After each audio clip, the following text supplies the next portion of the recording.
Mrs. Patterson? I jerked my head up. Dr. Richard Callahan stood in front of me, still wearing his scrubs from the consultation with my son. He was younger than I'd expected for someone with his reputation, maybe 45, with silver threading through his dark hair and the kind of face that belonged in magazines. Handsome in that polished, expensive way that made you feel underdressed even when you weren't.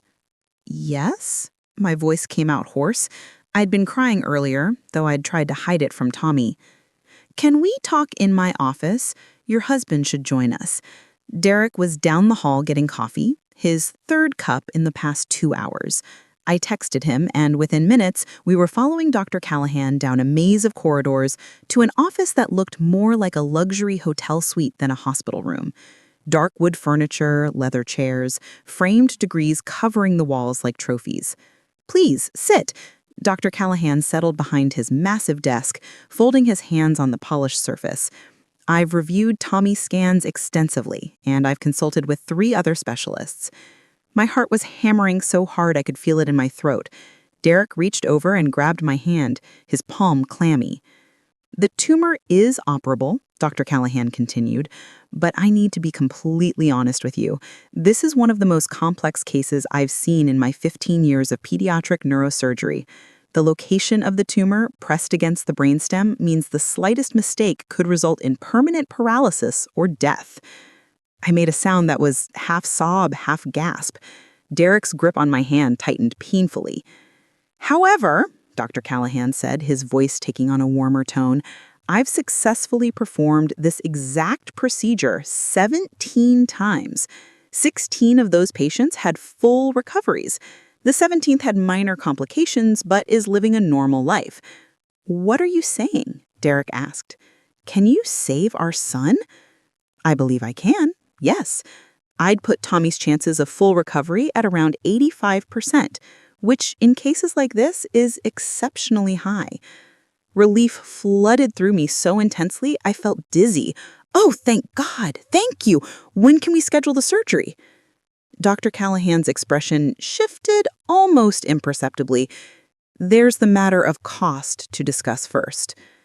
Our insurance, I started, will cover the hospital stay, anesthesia, and follow-up care, but not my fee. I'm out of network for most insurance providers. The relief started to curdle into anxiety. How much is your fee? $85,000. The number hit me like a physical blow. Derek actually laughed, though there was no humor in it. That's insane. That's more than we make in a year. I understand it's substantial. Dr. Callahan opened a folder on his desk. I should point out that the only other surgeon in this region with my success rate for this particular procedure is Dr. Patricia Weinstein at Johns Hopkins. Her fee is $120,000, and her next available surgery slot isn't for 6 months. Tommy doesn't have 6 months, I whispered. The other doctors had been clear about that. The tumor was growing. Every week we waited increased the risk of catastrophic complications. Exactly. Dr. Callahan leaned back in his chair, which is why I'm willing to work with you on payment options. What kind of options? Derek leaned forward. We could do a payment plan, maybe $10,000 up front and then monthly payments. I don't do payment plans. Dr. Callahan's voice was polite but firm. Too many people default, and I've learned that lesson the hard way. However, I am willing to reduce my fee significantly for families in financial hardship. Hope sparked in my chest. How much? I'd need to see your financial documentation first. Tax returns, bank statements, pay stubs, to verify the hardship. Of course, yes, whatever you need. I can email everything to you tonight. Let me stop you there. Dr. Callahan held up a hand. Before we go down that road, I should tell you that even my reduced fee for hardship cases is still $35,000. Can you afford that? Derek and I looked at each other. We had maybe $8,000 in savings. We'd been planning to use it for a down payment on a house, finally getting out of our cramped 2-bedroom apartment. We could borrow from family, Derek said slowly. My parents might have 15, maybe 20,000. That's still not enough, I said, my voice breaking. Even if your parents gave us everything they had, we'd still be 15,000 short. There are other options, Dr. Callahan said. Medical loans, crowdfunding campaigns, charity organizations that help with surgical costs. How long would all that take? I demanded. Tommy doesn't have time for us to beg strangers on the internet or apply for charity grants. The surgery needs to happen within the next 2 to 3 weeks for optimal outcomes. After that, the risks increase significantly. I felt like I was drowning. My 7-year-old son was lying in a hospital bed 3 floors below us with a tumor in his brain, and we were talking about money like he was a car we couldn't afford to fix. There has to be something, Derek said desperately, some way to make this work. Dr. Callahan was quiet for a long moment, studying us with those calculating eyes. Then he said, "There might be one other option, though it's unconventional." "What option?" I asked immediately. "We'll do anything." "Let me think about it." He stood, signaling the meeting was over. "Why don't you two go home, gather your financial documents, and we'll meet again tomorrow morning. I'll have a better sense then of what might be possible." We left his office in a daze. On the elevator down to Tommy's floor, Derek put his arm around me. "We'll figure this out," he said. "We'll find the money somehow." But I could hear the doubt in his voice. Tommy was asleep when we got back to his room, his small body almost swallowed by the hospital bed. At 7 years old, he was small for his age. All skinny limbs and big brown eyes. He looked even smaller now, with an IV in his arm and monitors beeping softly around him. I kissed his forehead, careful not to wake him, and breathed in the smell of his hair. He smelled like hospital soap and something else, something sweet and little boy that was just Tommy. "Mommy?" His eyes fluttered open. "Did the doctor say I can go home?"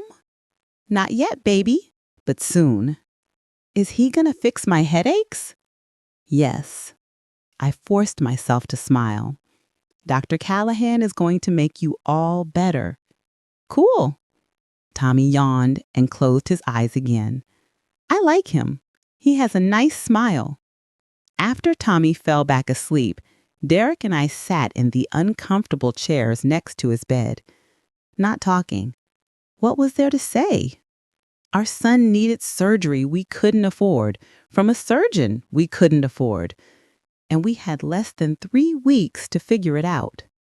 Around 9 p.m., my phone buzzed with an email. Dr. Callahan's office, with a list of financial documents he needed and an appointment time for tomorrow, 8 a.m. "That's early," Derek muttered, reading over my shoulder. "I don't care if it's 4 a.m. If he can help us find a way to pay for this, I'll meet him whenever he wants." We went home around 10 after the nurses promised to call if anything changed with Tommy. Our apartment felt empty without him. His toys scattered across the living room floor, his drawings covering the refrigerator, his absence echoing in every room. I didn't sleep that night. I lay in bed running numbers in my head over and over, trying to find a combination that would add up to $35,000. It never did. At 7:30 the next morning, Derek and I were back at the hospital with folders full of documents. Tax returns showing our combined income of $78,000, bank statements with our pathetic $8,000 in savings, pay stubs from Derek's job as an accountant and mine as a dental hygienist, a letter from our landlord confirming we paid $2,000 a month in rent. Dr. Callahan's secretary, a stern woman in her 60s, took the folders from us and disappeared into his office. We waited in the reception area for 20 minutes that felt like 20 hours. Finally, the secretary emerged. "Dr. Callahan will see you now." He was standing by the window when we entered, looking out over the city. He turned as we came in, and something in his expression made my stomach twist. "Thank you for bringing this in so quickly," he said, gesturing to our financial documents on his desk. "I've reviewed everything, and I have to say, you aren't exaggerating about your financial situation." "So you can reduce your fee?" Derek asked hopefully. "I can do better than that." Dr. Callahan moved to sit on the edge of his desk rather than behind it, a casual pose that somehow felt calculated. I'm willing to waive my entire fee, all $85,000. I actually gasped. What? Are you serious? Completely serious. Your insurance will cover the hospital costs, anesthesia, everything. You won't owe a single dollar for Tommy's surgery. Derek let out a sound that was half laugh, half sob. Oh my God. I don't know what to say. Thank you. Thank you so much. Don't thank me yet. Dr. Callahan's voice stopped us cold. I said I'd waive the fee. I didn't say there were no conditions. The hope that had been building in my chest started to shrivel. What conditions? Dr. Callahan looked directly at me, and there was something in his eyes that made my skin crawl. The condition is this. I waive my entire $85,000 fee, and in exchange, your wife spends one night with me. The words hung in the air like poison gas. For a moment, I thought I'd misheard him, misunderstood. I'm sorry, what? Derek's voice was very quiet. I think you heard me. Dr. Callahan's tone was conversational, like he was discussing the weather. I waive my $85,000 fee. You get Tommy's surgery for free. All it costs is one night with your wife. You're talking about... I couldn't even finish the sentence. You're asking me to have sex with you? I'm proposing a transaction, Dr. Callahan corrected. One night of your time in exchange for your son's life. When you think about it, it's actually quite reasonable. Derek was on his feet. You sick son of a... Sit down, Mr. Patterson. Dr. Callahan didn't raise his voice, but something in his tone made Derek freeze. Before you say something you'll regret, let me explain exactly what I'm offering. We don't want to hear it, I said, standing up too. Come on, Derek, we're leaving. And then what? Dr. Callahan asked calmly. You'll find another surgeon? We already established there aren't any within driving distance who can perform this surgery on Tommy's timeline. You'll try to raise the money in 3 weeks? Good luck with that. I was shaking with rage and something else, something that felt horribly like consideration, because he was right. We'd spent all night researching, and there were no other options, no surgeons available, no way to raise that much money in time. This isn't sane, Derek said, but he'd sat back down. You're talking about prostitution. I'm talking about a private arrangement between consenting adults, Dr. Callahan said. No money changes hands, so technically it's not prostitution. Your wife simply spends one evening with me. We have dinner, we talk, we get to know each other. And in exchange, I save your son's life, free of charge. One night, I heard myself say. One night. 8 p.m. to 8 a.m., my home in Westchester. Private, discreet, no one would ever need to know. I'd know, Derek said harshly. Yes, you would. And you'd also know that you did whatever it took to save Tommy. Dr. Callahan looked between us. I'm not asking you to decide right now. Take the day. Think about it. Discuss it. But I need an answer by 5 p.m. today. Why? I asked, my voice barely a whisper. Why are you doing this? For the first time, something like genuine emotion crossed Dr. Callahan's face. Because I can. Because I've spent my entire career saving children's lives, and I'm very, very good at it. And because occasionally I like to be compensated in ways that don't involve money. You're disgusting, I said.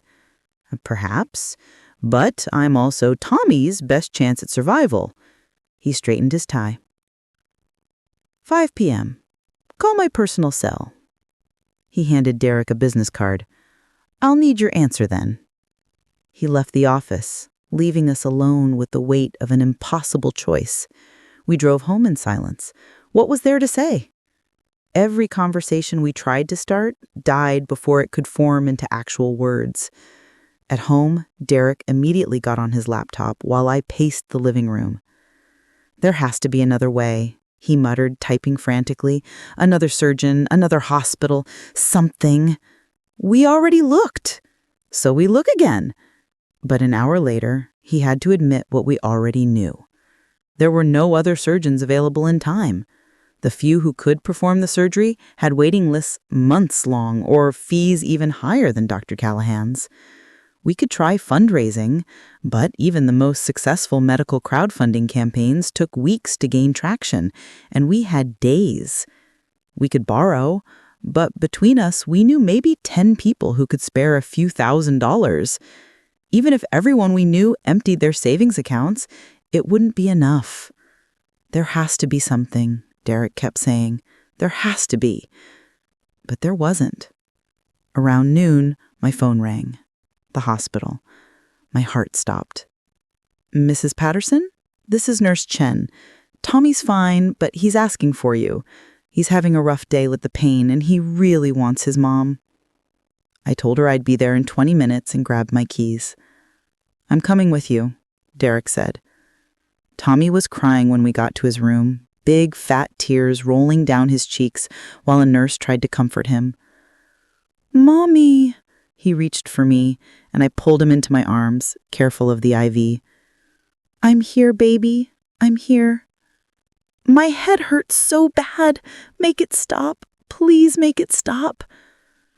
The nurse gave him pain medication, but it took 30 minutes to kick in. 30 minutes of my son crying in agony while I held him and lied that everything would be okay.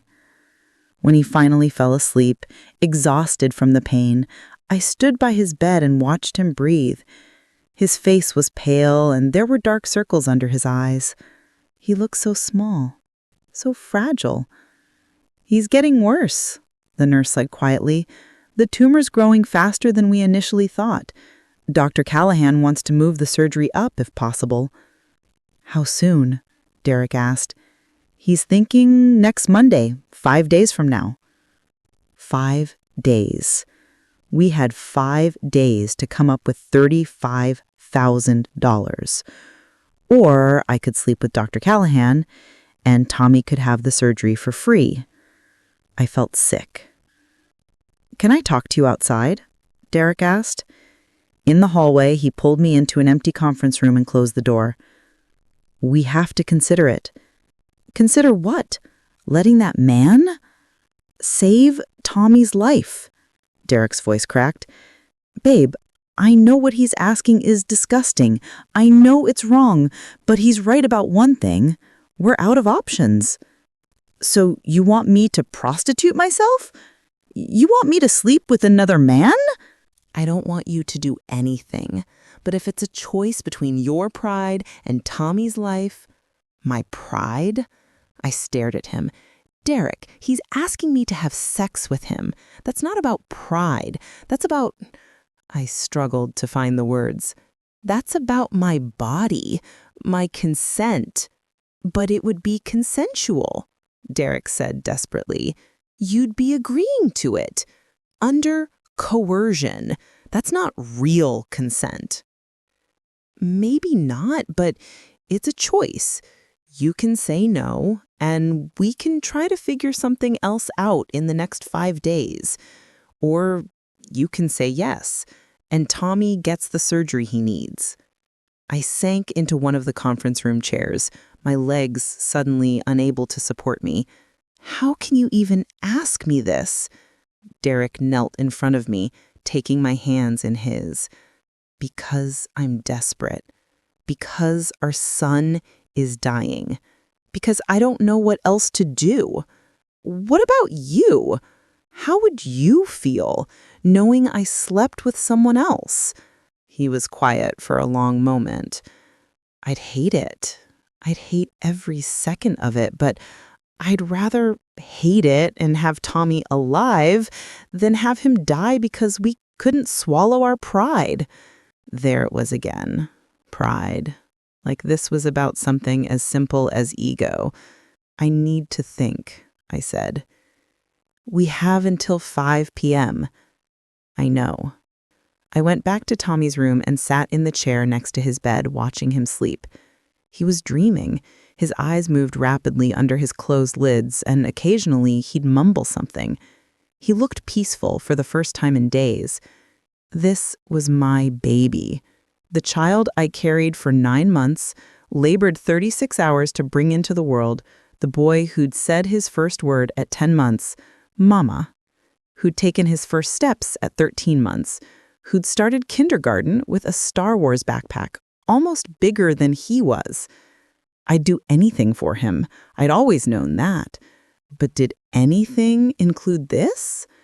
Around 3 p.m., I called my best friend Lauren. She was the only person I could talk to about this.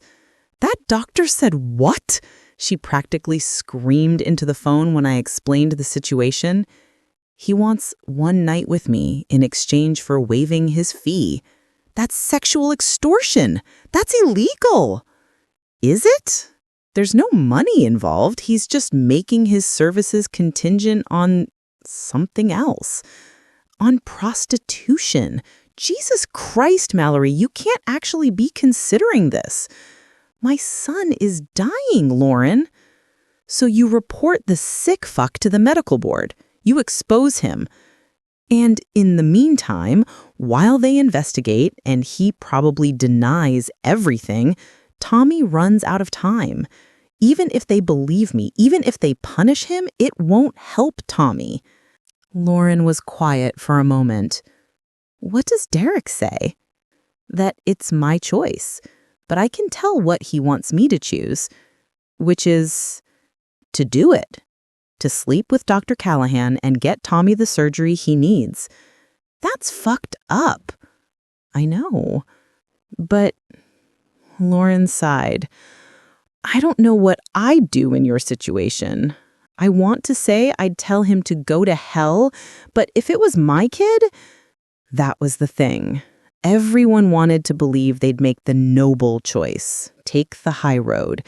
But when it was your child dying, nobility didn't seem so important anymore. I hung up with Lauren and sat in that hospital room for another hour, wrestling with the impossible decision. At 4:30, Derek came back. Have you decided? No. Mao, we're running out of time. I know. If you don't do this, Tommy might die. Is that what you want? Of course that's not what I want. I stood up, my voice rising. Tommy stirred in his sleep, and I lowered my voice to an angry whisper. Don't you dare act like I'm the bad guy here. I'm not the one extorting sex from desperate mothers. I'm not the one asking my wife to prostitute herself. I know. I'm sorry. Derek ran his hands through his hair. I just don't know what else to do. Neither did I. At 4:50, I made my decision. Call him, I told Derek. Tell him I'll do it. Are you sure? No, but I'm out of options. Derek made the call on speaker. Dr. Callahan answered on the second ring. Mr. Patterson, I was hoping to hear from you. My wife agrees to your terms, Derek said, and I could hear the strain in his voice. Excellent. Put her on. Derek handed me the phone with a look that might have been apology or relief or shame. Maybe all three. This is Mallory, I said. Mrs. Patterson, I'm glad you've made the sensible choice. Dr. Callahan's voice was smooth, pleased. Let's discuss logistics. Saturday night, I'll send a car to pick you up at 7 p.m. It will bring you to my home in Westchester. We'll have dinner, spend the evening together, and the car will return you Sunday morning at 8 a.m. And then you'll schedule Tommy's surgery. First thing Monday morning, I will personally oversee every aspect of his care. You have my word. His word. Like that meant anything, coming from a man who extorted sex from desperate mothers. Fine, I said. I'll send you the address. Wear something nice. We'll be having a proper dinner. And Mrs. Patterson? What? Don't make this harder than it needs to be. You've made your choice. Try to enjoy the evening. He hung up before I could tell him to go to hell. I handed the phone back to Derek, and we stood there looking at each other. My husband. The man I'd married 9 years ago, promising to love and cherish him forever. The man who was now sending me to sleep with another man to save our son. He said, "I love you. I love you too." But something had broken between us, and I wasn't sure how to fix it. Saturday came too fast. I spent the morning with Tommy at the hospital. He was having a good day. The pain medication was working, and he was alert enough to play video games on the tablet Derek had brought him. "Are you going somewhere, Mommy?" he asked, noticing I was dressed nicer than usual, in a black dress and heels. "Just dinner with some friends," I lied. "But I'll see you tomorrow, okay?" "Okay. Can you bring me back some fries from McDonald's?" "Sure, baby." I kissed him goodbye, memorizing the feeling of his small arms around my neck, the sound of his laugh when I tickled his side. I didn't know who I'd be after tonight, but I knew I wouldn't be the same person I was now. Derek walked me out to the parking lot where the car Dr. Callahan had sent was waiting, a black town car with tinted windows and a driver in a suit. "You don't have to do this," Derek said one last time. "Yes, I do. I'll find another way. I'll rob a bank if I have to." "Derek, stop." I put my hand on his chest. "I've made my choice. Don't make this harder. I should be going with you. I should be protecting you." "You can't. Not this time." He pulled me into a fierce hug, and I let myself sink into it for a moment. Then I pulled away and got into the car before I could change my mind. The drive to Westchester took 40 minutes. I spent it staring out the window, trying not to think about what was coming. The driver didn't speak to me, which I appreciated. Dr. Callahan's house was exactly what I'd expected. A massive modern mansion set back from the road, all glass and steel and expensive landscaping. The kind of house that screamed money in the most tasteful way possible. The driver opened my door and gestured toward the front entrance. "Dr. Callahan is expecting you." My legs felt like water as I walked up the stone path to the front door. It opened before I could knock. Dr. Callahan stood in the doorway wearing dark slacks and a crisp white shirt, casual, but clearly expensive. He smiled when he saw me. "Mrs. Patterson, you look lovely. Please, come in." I stepped into a foyer that probably cost more than my entire apartment. Marble floors, a chandelier that looked like it belonged in a museum, artwork on the walls that I suspected was original. "Can I take your coat?" I handed it to him wordlessly. He hung it in a closet and turned back to me. "Drink?" "Scotch. Neat." He raised an eyebrow. "I wouldn't have pegged you for a Scotch drinker. You don't know anything about me." "Not yet, but I look forward to learning." He led me to a living room that looked like something out of Architectural Digest. "Please sit. I'll get your drink." I perched on the edge of an expensive-looking sofa, my hands clasped in my lap. This was happening. This was really happening. Dr. Callahan returned with 2 glasses of scotch and handed me one. I drank half of it in one swallow. "Nervous?" he asked, sitting across from me in a leather armchair. "What do you think?" "I think you're here, which shows remarkable courage. Many women would have chosen differently. Many women wouldn't have been put in this position." "Fair point." He swirled his scotch. "For what it's worth, I don't do this often. You're only the third."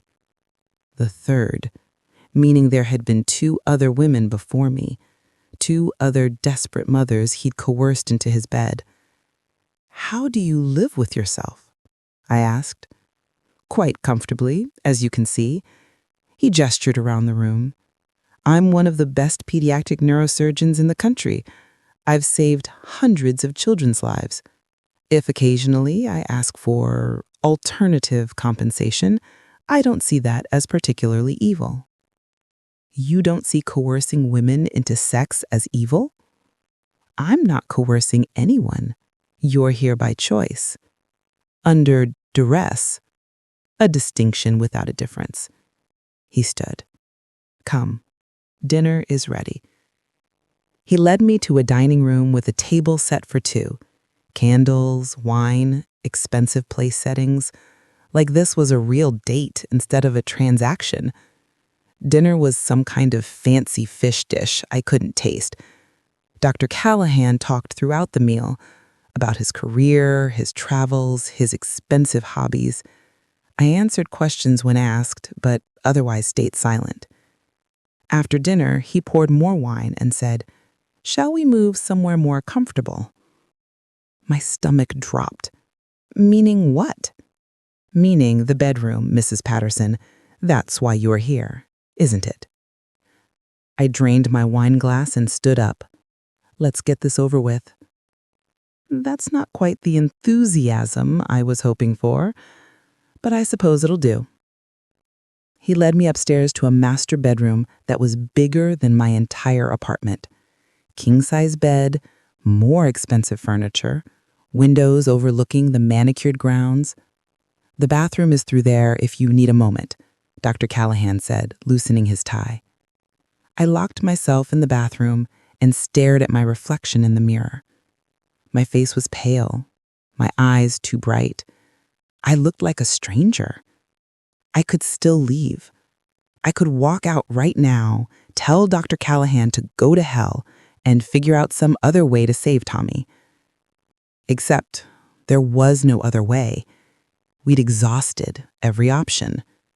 This was it.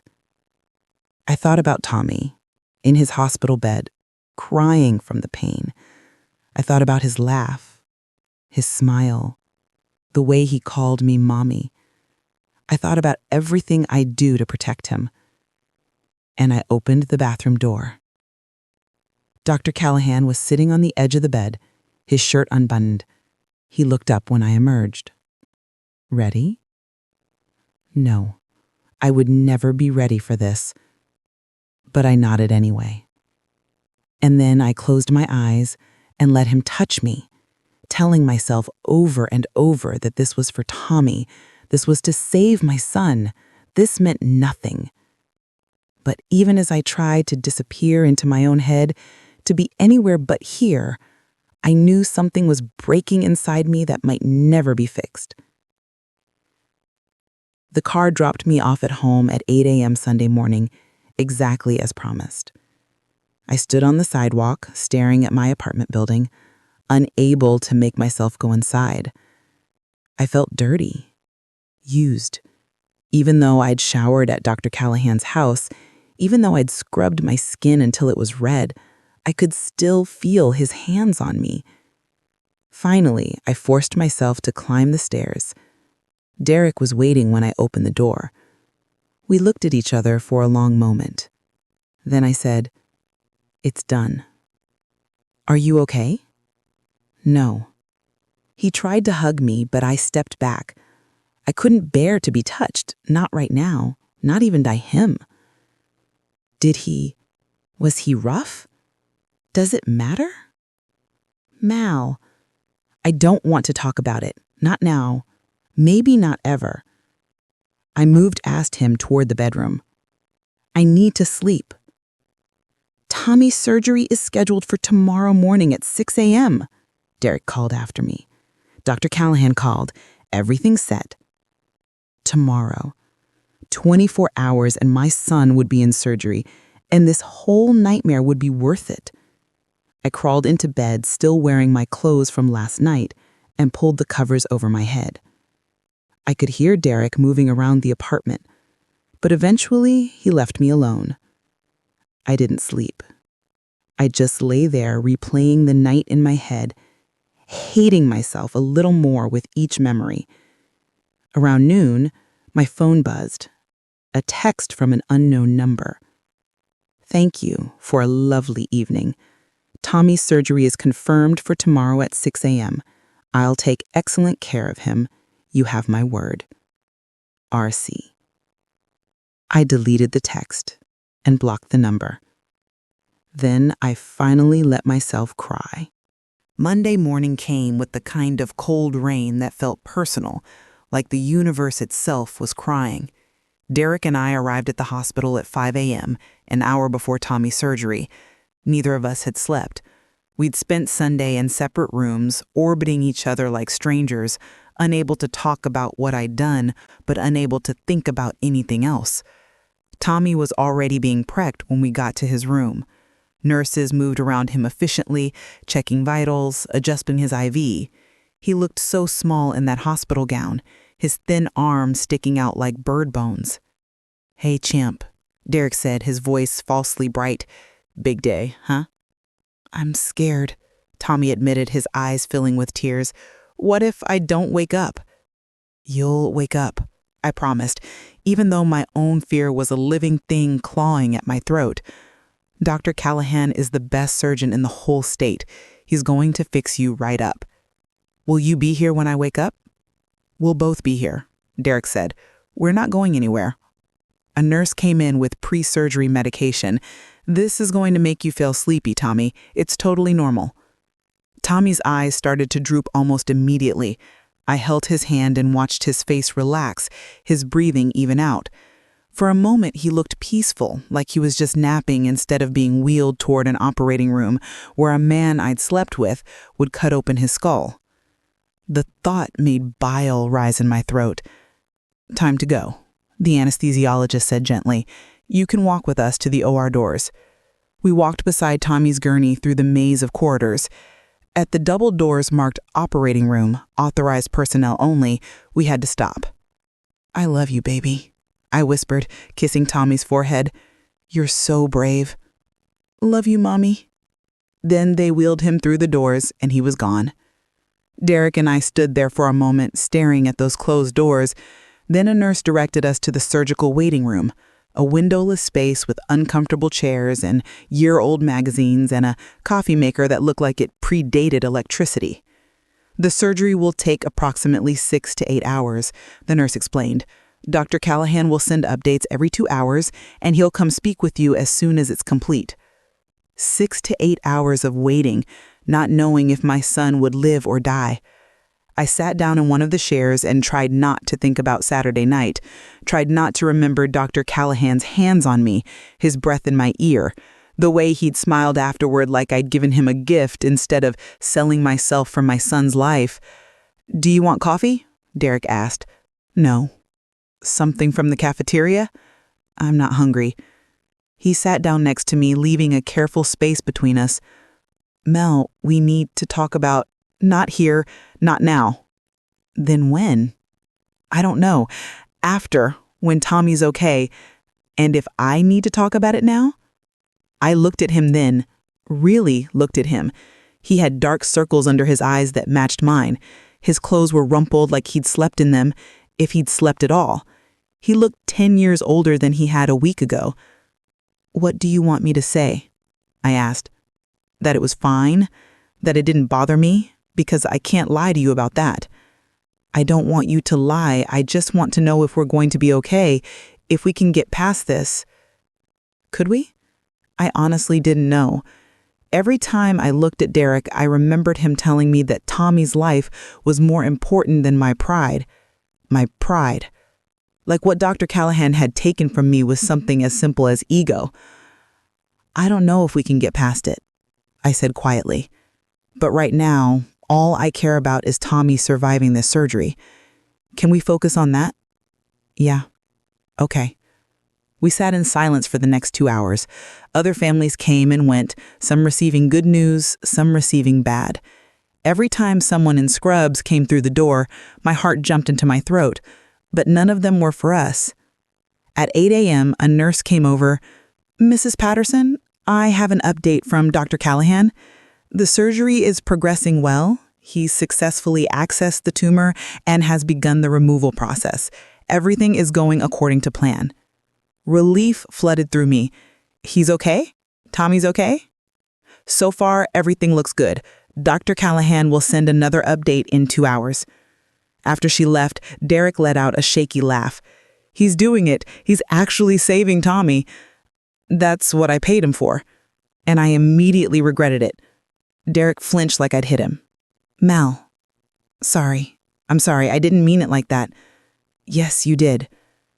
Maybe I had. Maybe I was angrier at Derek than I'd let myself acknowledge. Angry that he'd encouraged me to do this. Angry that he'd framed it as a choice when it wasn't really a choice at all. angry that he could look at me afterward like he was still my wife when I felt like someone completely different. I don't know if we can get past it, I said quietly, but right now, all I care about is Tommy surviving this surgery. Can we focus on that? Yeah, okay. We sat in silence for the next 2 hours. Other families came and went, some receiving good news, some receiving bad. Every time someone in scrubs came through the door, my heart jumped into my throat, but none of them were for us. At 1:30 p.m., Dr. Callahan himself came through the doors. I stood up so fast I nearly fell over. Derek steadied me. Mr. and Mrs. Patterson? Dr. Callahan looked exactly like he had Saturday night, composed, confident, in complete control, like he hadn't coerced me into his bed less than 48 hours ago. Tommy's surgery was a complete success. The relief was so intense I actually sobbed. Derek pulled me against him, and this time I didn't pull away. We were able to remove the entire tumor, Dr. Callahan continued. Clean margins, no damage to surrounding brain tissue. His vitals are strong. He's being moved to recovery now, and you should be able to see him in about an hour. He's really okay? I managed to ask. He's really okay. The next 48 hours will be critical for monitoring, but I'm very optimistic about his recovery. He should make a full neurological recovery. Thank you, Derek said, shaking Dr. Callahan's hand. Thank you so much. Dr. Callahan's eyes slid to me. It was my pleasure, truly. The double meaning wasn't lost on me. My stomach turned. If you'll excuse me, I have other surgeries this afternoon, Dr. Callahan said. But I'll check on Tommy this evening. One of the nurses will come get you when he's ready for visitors. He left, and I finally let myself breathe. He did it, Derek said, still holding me. Our son is going to be okay, but all I could think about was the price I'd paid. We saw Tommy an hour later. He was pale and groggy, his head wrapped in bandages, tubes and wires running from his small body to various machines. But he was alive, breathing. His eyes opened when we came in. Mommy? His voice was barely a whisper. I'm here, baby. I took his hand carefully, mindful of the IV. I'm right here. Did he fix me? Yes, Dr. Callahan fixed you. You're going to be all better. And tired. Then sleep. We'll be here when you wake up. He drifted off almost immediately. Derek and I sat on either side of his bed, watching him breathe, the steady beep of the heart monitor the most beautiful sound I'd ever heard. I can't believe it's over, Derek said quietly. But it wasn't over. Not for me. I was going to carry Saturday night with me forever. Every touch, every moment, every compromise I'd made with my own soul to save my son. Over the next 3 days, Tommy recovered faster than anyone expected. By Wednesday, he was sitting up. By Thursday, he was eating solid food. By Friday, he was complaining about being bored and asking when he could go home. The incision is healing beautifully, the nurse said during her afternoon check. Dr. Callahan really does remarkable work. I managed a smile and didn't mention that Dr. Callahan's remarkable work had cost me more than money could measure. On Saturday, 1 week after my night with Dr. Callahan, I got a text from an unknown number. How's Tommy doing? I knew who it was before I even opened the message. I'd blocked his number, but apparently he had others. He's fine. Don't contact me again. I just want to make sure my patient is recovering well. He's not your patient anymore. Surgery's over. Our arrangement is done. The response came immediately. Is it? Because I was thinking we could make this a more regular arrangement. You were quite good, Mrs. Patterson. My hands were shaking as I typed, "You are disgusting." "I'm a businessman, and you set quite the precedent. Call me if you change your mind. Otherwise, I'll make the offer to the girl's mother next week." I blocked the new number and immediately called Lauren. "He wants to do it again," I told her, my voice shaking, "and he's going to extort some other woman if I don't." Then you report him. Right now. To the hospital, the medical board, the police, everyone. And say what? That I slept with him in exchange for free surgery? That makes me complicit in a crime. You were coerced. Was I? I agreed to his terms. I went to his house willingly. I didn't fight him or say no. Because he was holding your son's life hostage. Try proving that in court. It's my word against his, and he's a respected surgeon with an impeccable reputation. Lauren was quiet for a long moment. So what are you going to do? I don't know, but I can't let him do this to someone else. After I hung up, I sat in the hospital cafeteria staring at my phone. I could report him, blow up my own life in the process, probably destroy my marriage, maybe face legal consequences. And for what? Dr. Callahan would deny everything, claim I'd tried to seduce him and was now making false accusations because he'd rejected me. It would be his word against mine, and his word carried the weight of 15 years of surgical excellence. But if I didn't report him, he'd do it again. He'd find another desperate mother and make her the same offer, and she might say yes, like I had, or she might say no and watch her child die. I thought about that for a long time. Then I made a decision. Monday morning, I requested a meeting with the hospital's chief of staff, Dr. Patricia Wong.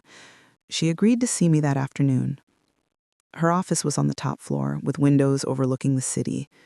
She was in her 60s, with short gray hair and the no-nonsense demeanor of someone who'd fought her way to the top of a male-dominated field. "Mrs. Patterson, please sit. My assistant said this was urgent." I sat down and took a deep breath. "I need to report Dr. Richard Callahan for sexual misconduct." Dr. Huang's expression didn't change. "That's a serious allegation. Can you be more specific?" So I told her everything. The impossible surgery fees, the offer to waive them in exchange for sex, Saturday night at his house, his text message about doing it again with another patient's mother. When I finished, Dr. Huang was quiet for a long moment. Then she said, "Do you have any proof of these allegations?" "I have the text messages. I can show you." She pulled out a notepad. "Let me see them." I showed her my phone, the messages from both numbers I'd blocked. Dr. Huang read them carefully, making notes. "This is certainly concerning, but Mrs. Patterson, I have to ask, did you report this offer to anyone before you agreed to his terms?" "No." "Did you seek a second opinion from another surgeon?" "We tried. No one else was available in time." "Did you attempt to negotiate with Dr. Callahan? Ask for a payment plan, perhaps?"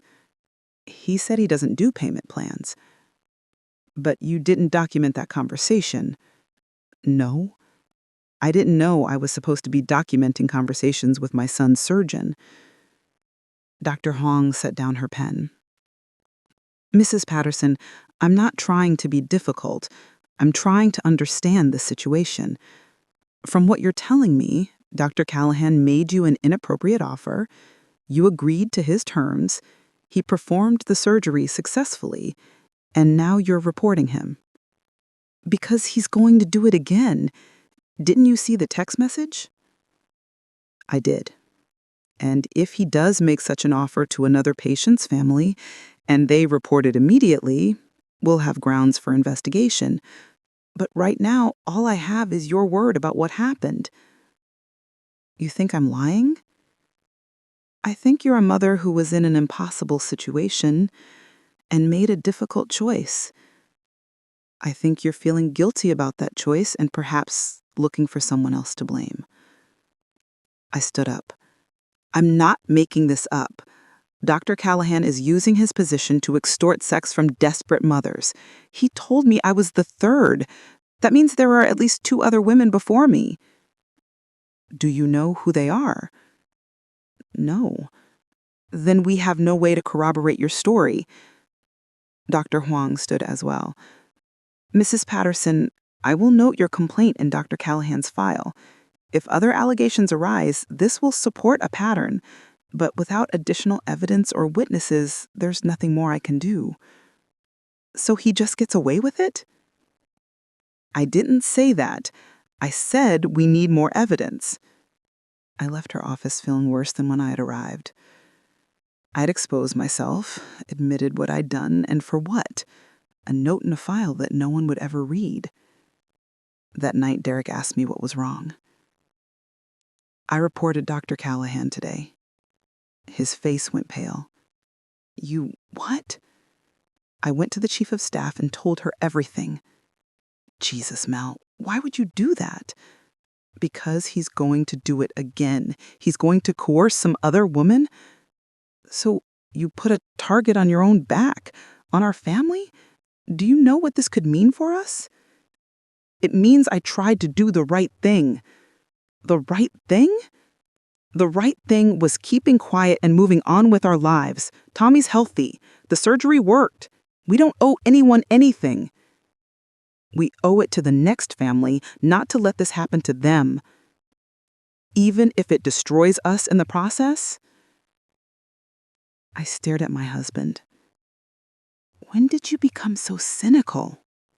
When I had to send my wife to sleep with another man to save my son's life, he was yelling now. You think I'm proud of that? You think I don't hate myself every single day for not finding another way? Then help me make it mean something. Help me stop him from doing it again. How? You already reported him. The hospital didn't do anything. What else is there? I don't know, but I can't just let this go. Yes, you can. That's exactly what you need to do. Let it go, Mal, for all our sakes. But I couldn't let it go. I couldn't stop thinking about that 7-year-old girl Dr. Callahan had mentioned, the one whose mother was probably being approached right now with the same offer I'd received. I started digging, research, background checks, anything I could find about Dr. Callahan's past patients. If he'd done this before, there might be a pattern. Other families who'd gotten suspiciously good deals on surgical fees, other mothers who'd been asked to pay in ways that didn't involve money. It took me 3 weeks to find the first one. Her name was Stephanie Morrison. Her son had undergone brain surgery with Dr. Callahan 4 years ago. The family had been in severe financial distress, and somehow the surgery had been completed with no fees charged to them. I found her on Facebook and sent her a message. I need to talk to you about Dr. Richard Callahan. It's important. She responded 2 days later. I don't want to talk about that man. Please don't contact me again. But I persisted. I sent another message explaining my situation, what had happened to me, my suspicion that she'd been through something similar. This time, her response came within an hour. Call me. We talked for 2 hours. Stephanie had been offered the same deal, free surgery in exchange for 1 night with Dr. Callahan. She'd said yes because her son needed the surgery and they had no other options, just like me. I've been carrying this for 4 years, she told me, her voice breaking. I've never told anyone, not my husband, not my friends. I couldn't. Did you report it? No, I was too ashamed, and I figured no one would believe me anyway. They didn't believe me either, but maybe if we both come forward, they'll have to take it seriously. I can't put my family through that. He's doing it again, Stephanie. There's another family right now going through the same thing we did. She was quiet for a long time. Then, I'll think about it. 2 weeks later, I found the second one. Her name was Maria Chen, and her daughter had been Dr. Callahan's patient 2 years ago. Same story, same offer, same impossible choice. Maria was more willing to come forward than Stephanie. I'll do whatever it takes to stop him, she said, even if it means admitting what I did. With Maria's agreement, I went back to Dr. Huang. I found 2 other women, I told her, showing her the messages, the medical records proving their children had been Dr. Callahan's patients. 3 victims is a pattern. You have to investigate him now. Dr. Huang looked at the evidence I'd compiled. Her expression was unreadable. I will convene a committee to review these allegations, she said finally. But, Mrs. Patterson, you need to understand, this will become a very public matter. Your name, Maria's name, if Stephanie agrees to come forward, your families will be exposed. The press will be involved. Are you prepared for that? Are you asking if I'm willing to humiliate myself publicly to stop a sexual predator from victimizing more women? I'm asking if you understand the cost. I understand, and I'm willing to pay it. Derek was not happy when I told him. You're destroying our family for this. Tommy's going to grow up knowing his mother traded sex for his surgery. How is that fair to him? What's not fair is letting Dr. Callahan keep doing this. That's not your responsibility. Yes, it is, because I can stop it and I didn't. That makes me complicit. We fought about it for days. Derek wanted me to drop it to protect our family's privacy. I couldn't. Every time I thought about backing down, I imagined another desperate mother in Dr. Callahan's office hearing the same offer I'd heard. The hospital investigation took 6 weeks. They interviewed me, Maria, and eventually Stephanie, who agreed to testify. They reviewed Dr. Callahan's patient records, looking for patterns in his fee structures. They interviewed his staff, his colleagues, other patients, and slowly, a picture emerged. Dr. Callahan had been doing this for years. We weren't the only 3. There were at least 7 other families who'd received suspiciously reduced fees or no fees at all. When investigators interviewed them, 3 more women came forward with stories similar to ours. 6 victims total. 6 mothers who'd been cornered into trading their bodies for their children's lives. The hospital board suspended Dr. Callahan pending the investigation. The medical board opened their own inquiry. The police got involved, talking about potential charges of sexual coercion and extortion. And then the press found out. Top surgeon accused of trading medical services for sex. Hospital investigates doctor for alleged sexual misconduct. Mothers claim surgeon coerced them into sex to save children. Our names were in every article. Maria's, Stephanie's, mine. Photos of us. Details about our families. Speculation about whether we were lying. The comment sections were brutal. These women are just looking for attention. If they really didn't want to sleep with him, they could have said no. I bet they were planning this from the start to get free surgery. What kind of mother uses her sick child to make false accusations? My phone rang constantly. Reporters asking for interviews, strangers calling to tell me I was a liar or a hero or a whore. I had to change my number 3 times. Tommy, thank God, was still too young to fully understand what was happening, but he knew something was wrong when Derek and I sat him down to explain, as gently as we could, that people were saying mean things about Mommy. Why? He asked, his eyes wide. You're the best, Mommy. Sometimes people say mean things when they don't understand the whole story, I told him. Is it because of my surgery? Because Dr. Callahan made me better? Sort of, but it's complicated. I'm sorry, Mommy. This isn't your fault, baby. None of this is your fault. But he looked so guilty that I wanted to find Dr. Callahan and kill him for putting my son through this. The trial, because it eventually became a trial, took 18 months. Dr. Callahan was charged with 6 counts of sexual coercion, 6 counts of extortion, and 6 counts of medical ethics violations. He pleaded not guilty to everything. His lawyers argued that all encounters had been consensual, that we had approached him, not the other way around, that we were vindictive women trying to get revenge because he'd rejected our advances. It was humiliating. Sitting in that courtroom while lawyers argued about whether I'd really been coerced or if I'd just been a willing participant in an affair, listening to Dr. Callahan testify that I'd been very enthusiastic that night. Having my character dissected, my marriage questioned, my choices judged. But we had the text messages. We had the pattern of behavior across multiple victims. We had testimony from his staff that he'd shown inappropriate interest in certain patients' mothers. And we had each other. 6 women who stood up in that courtroom and told their stories, despite the humiliation, despite the threats, despite everything.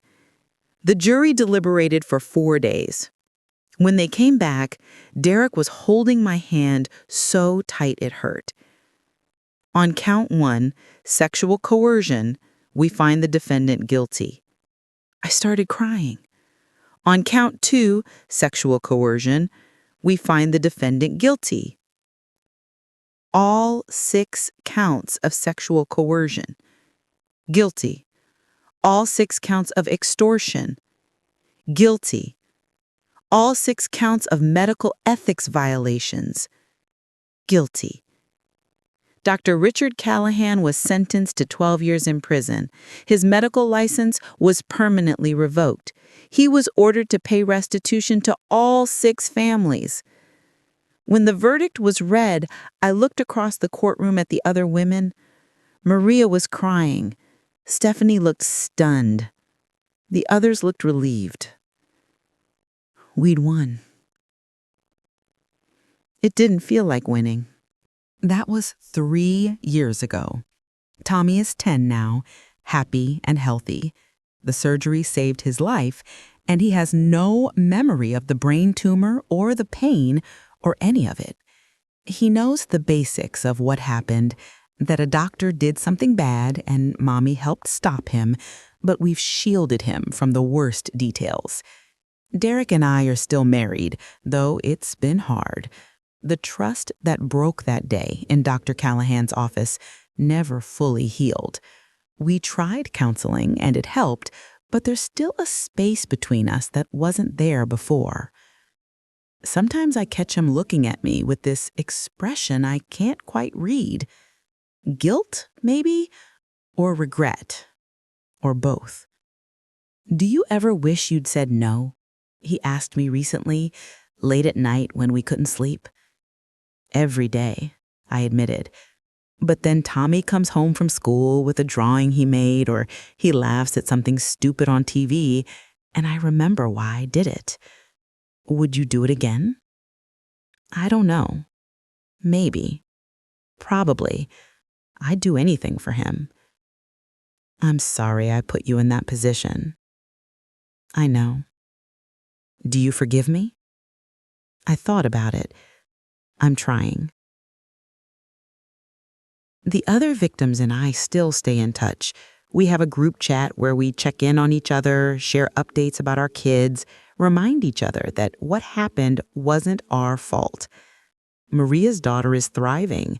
Stephanie's son just started middle school. All of our children are alive and healthy because of choices we made that we wish we'd never had to make. Last month, I got a letter from Dr. Callahan, forwarded through his lawyer because I have a restraining order preventing him from contacting me directly. Mrs. Patterson, I wanted you to know that I've had 3 years in prison to think about my actions. I understand now that what I did was wrong, that I used my position of power to exploit women who were vulnerable and desperate. I'm sorry for the pain I caused you and your family. I don't expect you to forgive me. I don't deserve your forgiveness. But I wanted you to know that your courage in coming forward, yours and the other women's, probably saved other families from going through what you went through. I would have kept doing it if you hadn't stopped me. I'm sorry. I burned the letter without finishing it. Some apologies come too late to matter. But sometimes, late at night, I think about that 7-year-old girl Dr. Callahan mentioned in his text, the one whose mother he was going to approach with the same offer if I didn't agree to see him again. I don't know who she was. I don't know if she got the surgery she needed or if her family found another way, but I know her mother didn't have to make the choice I made. And maybe that's enough. Maybe that's what makes it worth it. I saved my son, and by coming forward, by refusing to stay silent, I saved other mothers from having to make the same impossible choice. It cost me more than I ever imagined paying. It damaged my marriage, exposed my family to public scrutiny, forced me to relive the worst night of my life over and over again in courtrooms and interviews and therapy sessions. But I'd do it again. Not because it was easy, not because it didn't hurt, but because sometimes the right thing isn't the easy thing. And sometimes the price of saving one life is higher than anyone should have to pay. But you pay it anyway, because that's what mothers do.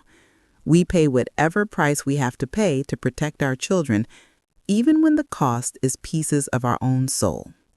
Tommy bounces into the kitchen now, interrupting my thoughts. He's wearing his soccer uniform, hair sticking up in every direction, grin so wide it nearly splits his face. Ready for the game, Mom? Ready, kiddo. He grabs my hand and pulls me toward the door, chattering about strategy and who he hopes to score against. And for a moment, I let myself just be here, in this moment, with my son who's alive and healthy and whole. Mom? Tommy looks up at me as we walk to the car. What are you thinking about? How much I love you. That's sappy, he says, but he's smiling. Yeah, well, you're stuck with the sappy mom. I know, it's embarrassing. But he squeezes my hand and I squeeze back, and I think about how different this moment could have been.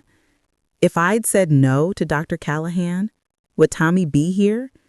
Would he be bouncing around in his soccer uniform, complaining about his sappy mom? I'll never know. And maybe that's okay, because he is here. And whatever price I paid, whatever pieces of myself I lost along the way, I'd pay it again and again and again for moments like this.